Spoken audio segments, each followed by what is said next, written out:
वैदिक काल की शुरुआत सिंधु घाटी सभ्यता के पतन के बाद भारत में एक नया युग आरंभ हुआ, वैदिक काल। इस काल का नाम वेदों के कारण पड़ा, जो इस युग की सबसे प्रमुख उपलब्धियां थीं। आर्य जाति, जो मध्य एशिया से भारत आई थी, उन्होंने सप्त सिंधु क्षेत्र, अब का पंजाब और हरियाणा, में बसना शुरू किया। यहीं से ऋग्वैदिक युग की शुरुआत हुई। ऋग्वेद, ज्ञान का सबसे प्राचीन स्रोत ऋग्वेद को दुनिया का सबसे प्राचीन धार्मिक ग्रंथ माना जाता है। इसमें 1028 मंत्र हैं, जो अलग अलग देवताओं की स्तुति में हैं, जैसे इंद्र, वर्षा के देवता, अग्नि, अग्निदेव, सोम, नशे और बल का देवता। ये वेद जीवन, प्रकृति और ब्रह्मांड को समझने की एक अद्भुत कोशिश थे। आर्यों का सामाजिक जीवन, आर्यों का समाज जन और विश जैसे समुदायों में बटा था। परिवार को कुल कहा जाता था और पिता को कुलपति, स्त्रियों को सम्मान प्राप्त था। वेदों की ऋचाएं कुछ विदुषियों जैसे घोषा, अपाला ने भी रची थीं। समाज पुरुष प्रधान था, लेकिन स्त्रियों को शिक्षा और यज्ञों में भाग लेने की स्वतंत्रता थी। जीवन का आधार कृषि और पशुपालन, गाय को धन का प्रतीक माना जाता था। पशुपालन और कृषि ही मुख्य आजीविका थी। आर्य लोग जलवायु और ऋतुओं को पहचान कर फसलें उगाते थे।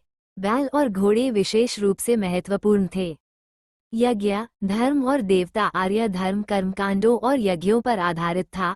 अग्नि में आहुति देना, देवताओं को प्रसन्न करना और प्रकृति की पूजा करना उनके धर्म का आधार था।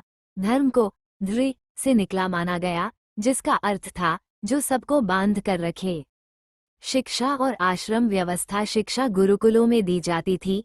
विद्यार्थी ब्रह्मचर्य आश्रम में रहकर वेद, गणित, ज्योतिष, युद्धकला सीखते थे। जीवन को 4 आश्रमों में बांटा गया था: ब्रह्मचर्य, गृहस्थ, वानप्रस्थ और संन्यास। उत्तर वैदिक काल परिवर्तन की शुरुआत। जब आर्य लोग पूर्व की ओर बढ़े तो गंगा यमुना की घाटियों में बसे और नया वैदिक समाज बना। अब पुरोहितों का प्रभुत्व बढ़ गया। यज्ञ जटिल और खर्चीले हो गए। वर्ण व्यवस्था कठोर हो गई। ब्राह्मण, क्षत्रिय, वैश्य और शूद्र में समाज बंटने लगा। उपनिषदों और दार्शनिक चिंतन का उदय, लोगों ने कर्मकांडों से हटकर आत्मा, ब्रह्म और मोक्ष की चर्चा शुरू की। ये चिंतन उपनिषदों में दिखा। अहम ब्रह्मास्मि जैसे वाक्य इसी काल से आए। अब ज्ञान को गुरु से मौखिक परंपरा में प्राप्त किया जाने लगा। विज्ञान, गणित और ज्योतिष का विकास, वैदिक लोग आकाश का गहन अध्ययन करते थे। नक्षत्रों, ग्रहों और ऋतुओं का वर्णन वैदिक ग्रंथों में मिलता है। औषधियों की जानकारी भी अथर्ववेद में मिलती है।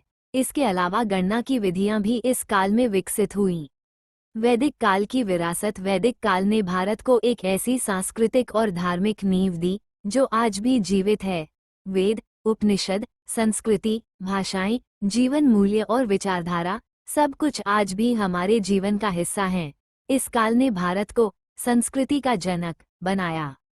दोस्तों, अगर ये छोटी सी कहानी आपको अच्छी लगी तो प्लीज़ लाइक, शेयर, कमेंट और सब्सक्राइब करना ना भूलें। ऐसी कहानी हम फिर लाएंगे। धन्यवाद। जय हिंद।